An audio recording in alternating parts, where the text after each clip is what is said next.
Bienvenidos, queridos espectadores de TV UNAM, a este observatorio. Nos encontramos hoy en el Palacio de Minería porque se cumplen los 225 años de la creación de la Facultad de Ingeniería. Para hablar un poquito de esta histórica facultad y de su relación con el edificio en el que nos encontramos, me acompaña el ingeniero Gonzalo López de Haro, secretario general de la Facultad de Ingeniería, y Omar Escamilla, responsable del acervo histórico del Palacio de Minería. Bienvenidos y muchas gracias por estar aquí hoy con nosotros. Muchas gracias por la invitación. Sí, gracias. Esta facultad empieza en el año 1792 cuando se crea el Real Seminario de Minería. Gonzalo, ¿cómo fue la creación de esta facultad y cómo influía a la industria minera de la época? La explotación minera en la Nueva España no era todo lo correcta y conveniente que debió ser, era una explotación bastante irracional. La minería era un sustento importante para la corona española y el rey de España, Carlos III, tomó cartas en el asunto. Estamos hablando de la época de la Ilustración y se decidió tecnificar la enseñanza de la minería. Hubo muchas acciones y el 1 de enero de 1792 se pone en funcionamiento el Colegio de Minería dentro del Real Seminario, que es la primera escuela de enseñanza de ingeniería en América. Y a partir de ese momento, ¿qué relación tiene con esta industria minera de la Nueva España? ¿Cómo empiezan las relaciones también? ¿Cómo empieza a influir la escuela? Las relaciones se dan en forma muy natural. Hijos de prominentes mineros de distintos reales de minas de México, de Zacatecas, Guanajuato, Hidalgo, son los principales candidatos, los principales alumnos, aunque el colegio inicia muy democráticamente porque también había alumnos de escasos recursos becados, ¿sí? Es una matrícula pequeña, es una matrícula cuidada, pero es una matrícula pensada para producir buenos directores de explotaciones mineras. ¿Qué asignaturas teníamos, por ejemplo, en la escuela en ese momento? Omar. Bueno, en este caso, la producción de la plata era lo más importante, ¿no?, en toda la América española, y la enseñanza estaba enfocada justamente a la producción de este metal precioso.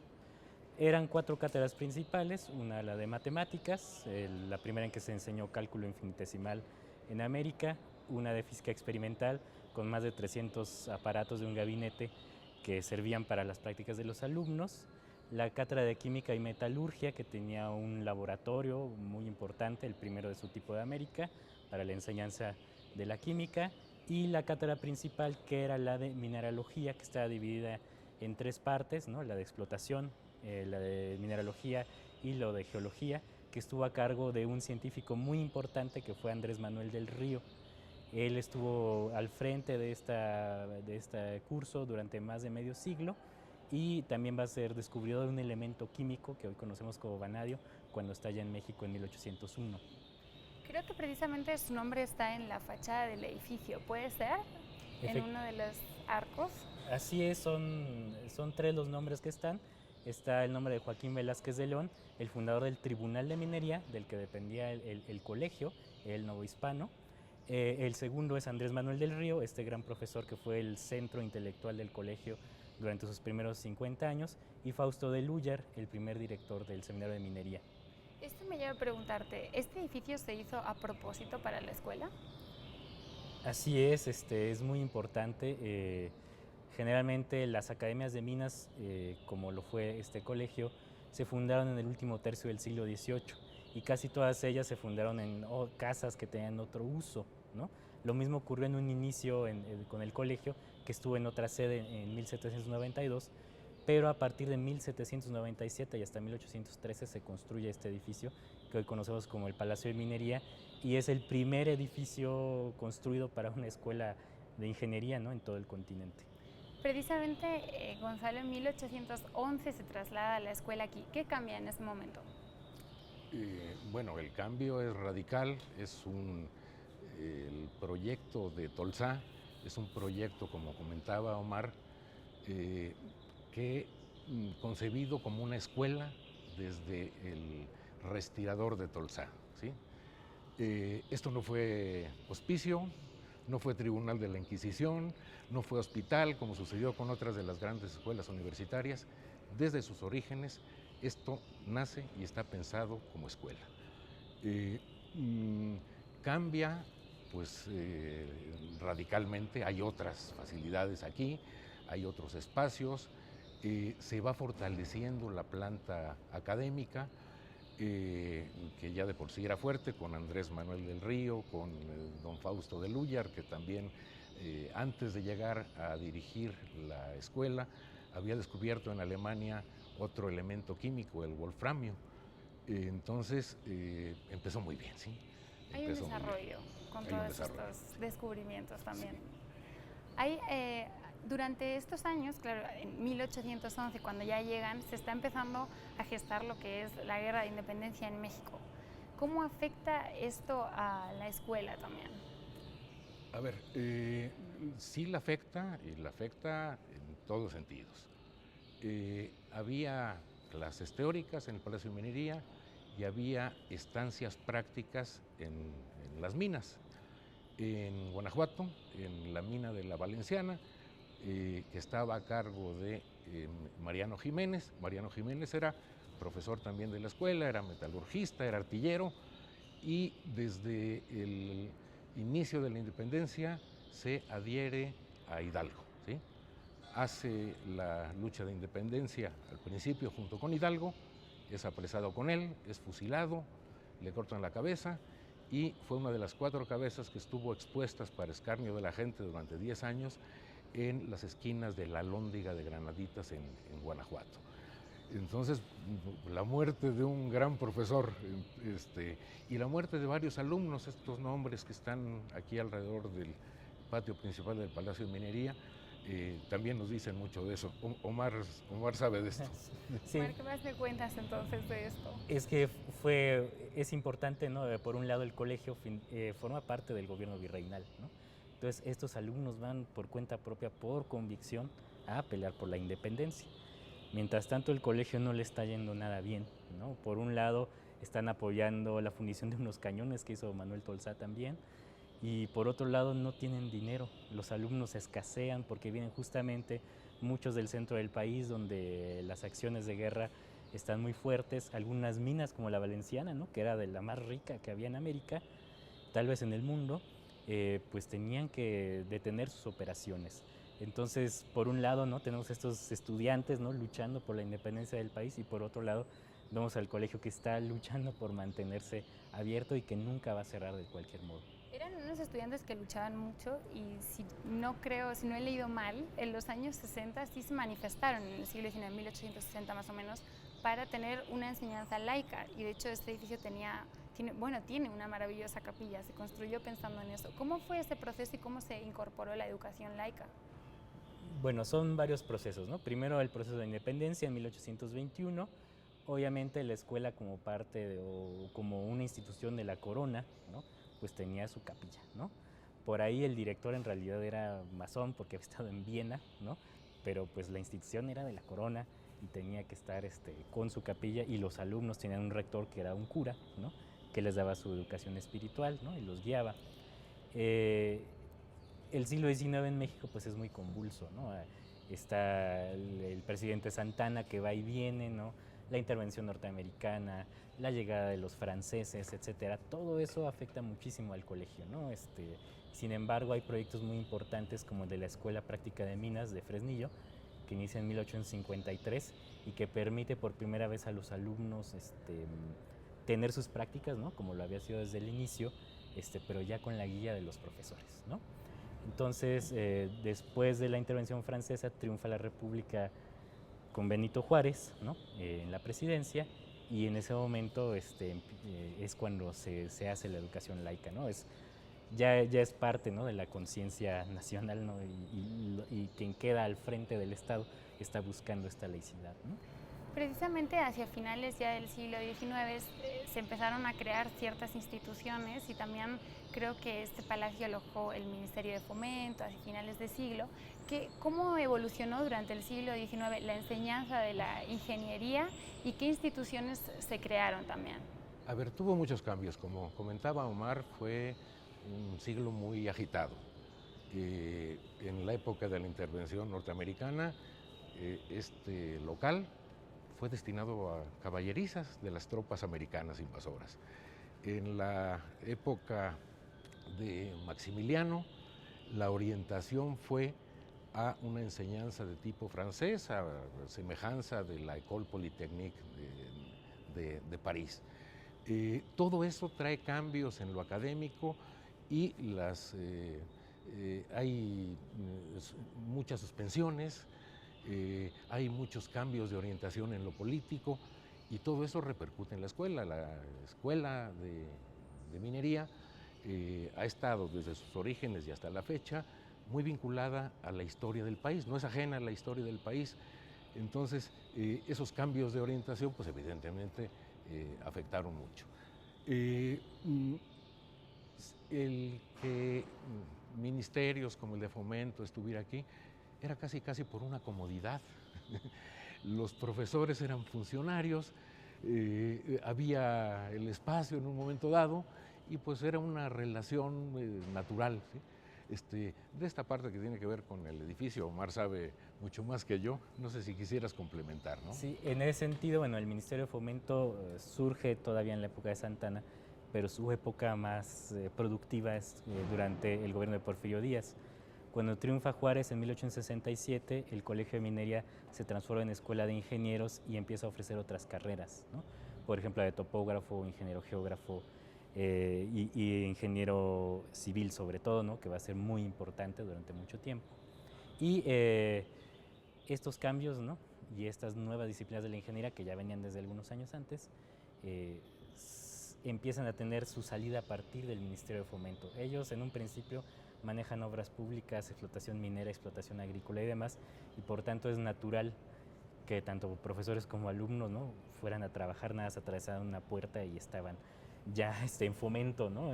Y bueno, años después va a estar obras públicas aquí enfrente y el edificio de pesas y medidas, ¿no? Aquí a un lado. O sea que no solo cambió la escuela, también cambió el país, cambió la ciudad, pero si me permiten vamos a hacer una pequeña pausa y seguimos hablando a la vuelta. Quédense con nosotros, no se vayan.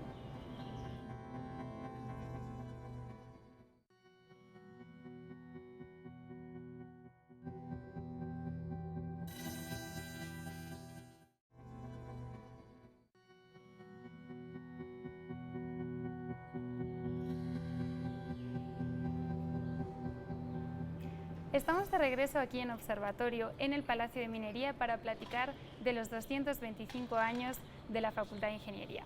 Omar, como me ibas comentando, cambió las instituciones de alrededor, cambió la ciudad y cambió el país. Efectivamente, el Porfiriato fue un momento muy importante para la ingeniería, con la fundación primero de este Ministerio de Fomento, luego la Secretaría de Obras Públicas, y el Palacio de Minería como gran obra arquitectónica, ¿no? de Manuel Tolsá, que ya tenía décadas de funcionamiento y que a pesar de varios problemas que tuvo estructurales debido al suelo complicado de la Ciudad de México, pues siempre estaba renovándose, ¿no? Siempre estaba en reparación, dada su belleza. Y justo todos los edificios que estaban alrededor de él, que fue el Hospital de Terceros de la Orden de San Francisco, el Hospital de San Andrés enfrente, todos esos edificios se fueron demoliendo y el único que iba quedando fue el Palacio de Minería. Y se convirtió en una suerte de eje para la modernización de esta área de la ciudad durante el Porfiriato, que se construyó primero el Palacio de Correos, luego la Secretaría de Obras Públicas, el Museo Nacional de Arte, y así varios edificios, después Bellas Artes, ¿no? Entonces, Minería, además de articularlo desde el punto de vista de la ingeniería, ¿no? que se hicieron varias instituciones que tenían que ver con la ingeniería, también articuló desde el punto de vista urbanístico esta parte de la ciudad. En toda esta nueva planeación urbana, Gonzalo, ¿qué papel jugó la facultad? A ver, sus egresados se fueron incorporando a los ministerios correspondientes, aunque en realidad, como estamos hablando del Porfiriato, no se confiaba todavía lo suficiente en las propias capacidades de los ingenieros mexicanos. Hubo muchas concesiones para muchas cosas durante la época de Porfirio Díaz y es hasta que llega la revolución y años después en donde empieza el despegue al confiar el país en las propias capacidades de sus ingenieros. Precisamente de este periodo quería hablar por dos motivos. A partir de 1910 pasan dos cosas muy importantes para esta facultad, que es la primera, el traslado a Ciudad Universitaria y la incorporación de esta escuela y su paso a ser una universidad. ¿Cómo pasó todo esto? Sí, son dos etapas. A ver, en 1910, Justo Sierra, que era ministro de Porfirio Díaz, tiene la iniciativa de crear la Universidad Nacional. ¿Y cómo la crea? Pues con las grandes e importantes escuelas que había en el centro. La Escuela de Minería fue uno de los pilares para la creación de la universidad en 1910. Lo que pasa es que también en 1910 inicia el proceso de la Revolución Mexicana, entonces también vienen años agitados, también vienen años de participación política y militar de profesores y alumnos en todo este proceso, y hasta que se consuma el triunfo de la Revolución en 1917, las aguas empiezan un poco a volver a su nivel, sobre todo a raíz del Congreso Constituyente de Querétaro.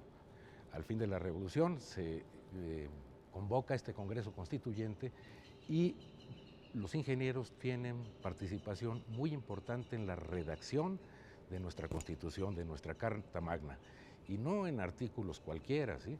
En el artículo 123 que regula el trabajo, en el artículo 27 que regula la soberanía sobre la tierra y regula el campo, y en otra serie de artículos. Entonces, ingenieros egresados de esta facultad participan en la Constitución y participan en los gobiernos revolucionarios subsiguientes, lo cual pues abre puertas al desarrollo del país.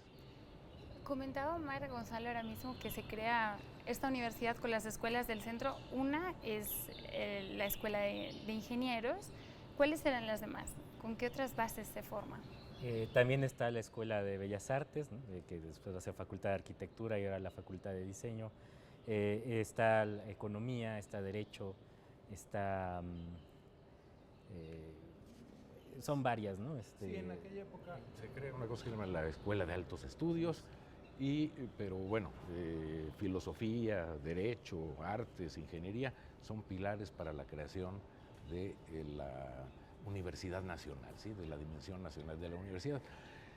Y hay que decir que la Escuela de Minería no cambió inmediatamente con la incorporación, siguió funcionando prácticamente igual hasta el fin del periodo revolucionario, donde ya se dan otras condiciones. En ese momento, en la Revolución, imagino que también ocurrieron muchos hechos históricos en este edificio o en esta facultad. ¿Qué pasó aquí en la Revolución? Bueno, uno muy importante es previo justamente al inicio de la justa, que bueno, el presidente Porfirio Díaz estuvo más de 3 décadas al frente a través de muchas reelecciones, que justamente fue el problema inicial, ¿no? de la revolución. Y para 1910, que es el último momento en que él toma el poder, lo que era la Cámara de Diputados, a 2 cuadras del Palacio de Minerías, se incendió en 1907, de tal suerte que el Salón de Actos del Palacio de Minería en ese momento funge como Cámara de Diputados. Entonces, al frente de este Salón de Actos del Palacio de Minería es que Porfirio Díaz toma por última vez la presidencia, ¿no? Justo antes de tener que salir exiliado por el inicio de la justa revolucionaria. Y para 1913, en este momento que es la decena trágica, que Victoriano Huerta usurpa el poder y demás, a los alumnos se les da enseñanza militar, ¿no? En ese momento no participan tal cual, ¿no? Es otro nivel que los ingenieros están participando en la revolución. Y para después de 1917, cuando Venustiano Carranza ya está en el poder, sí empieza a haber estos cambios, ¿no? Que platicaba Gonzalo. Uno de los más importantes en ese momento es la fundación de la carrera de ingeniero mecánico eléctrico, ¿no? Que es la primera del país, ¿no? En su momento. En su momento fue toda una novedad, imagino. Fue una novedad ya desde años antes, desde 1867 ya se había planteado esto, pero es en 1919 cuando ya arranca de manera definitiva, ¿no? Varios años antes que otras escuelas como el Politécnico, ¿no? Gonzalo, y ahora ya dentro del siglo XX, ya estamos en Ciudad Universitaria, ¿cómo ha evolucionado la facultad? ¿Qué se ha incluido de carreras en estos 100 años? Me gustaría remitirme un poquito antes todavía, a la década de los 20. En la década de los 20 y principios de los 30, los gobiernos posrevolucionarios crean la Comisión Nacional de Irrigación, la Comisión Nacional de Caminos, la Comisión Federal de Electricidad, que son organismos nuevos para impulsar el desarrollo del país, el progreso del país. Al frente de todos estos organismos ya aparecen jóvenes brillantes, egresados de la Escuela de Minería, de alguna de las carreras de la Escuela de Minería, y sientan las bases para el fuerte impulso que tuvo el progreso de México en los años siguientes. México ya empieza a confiar en sus propias capacidades y estos jóvenes toman la estafeta y contribuyen al desarrollo del país. Ya nos vamos ahora a los años 50. El palacio estaba muy deteriorado por hundimientos diferenciales, tenía muchísimos problemas de operación y al principio de los años 50, desde el fines de los 40, se concibe la creación de la gran ciudad universitaria. Y evidentemente la entonces Escuela Nacional de Ingenieros pues tiene su lugar allá. El cambio se verifica en 1954. Los profesores no querían ir, Ciudad Universitaria estaba lejísimos. La ciudad se acababa mucho antes. ¿No? Como pasa hoy en día. Los alumnos no tenían de otra. Incluso el cambio es gradual. En 1954 se imparte nada más el primer año, en 55 primero y segundo. Y bueno, pues poco a poco la gente empieza a migrar a las nuevas instalaciones y ya para fines de los años 50 pues ya el traslado es completo. A fines de los 50 hay otro acontecimiento importante que es con el desarrollo de los programas de posgrado, la Escuela Nacional de Ingenieros alcanza el rango de facultad.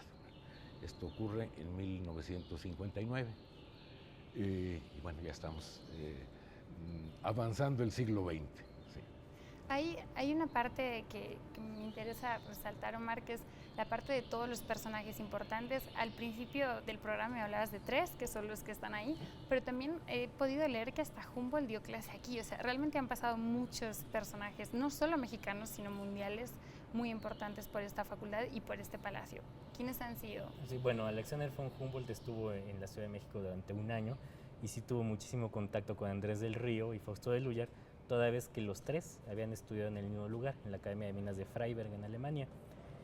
Ya avanzado el siglo XIX, tenemos otro personaje muy importante que es Antonio del Castillo, que es quien va a sustituir a Andrés del Río, aquel personaje del que ya habíamos hablado, y que le va a dar el segundo impulso a la carrera de a la enseñanza minera en el siglo XIX.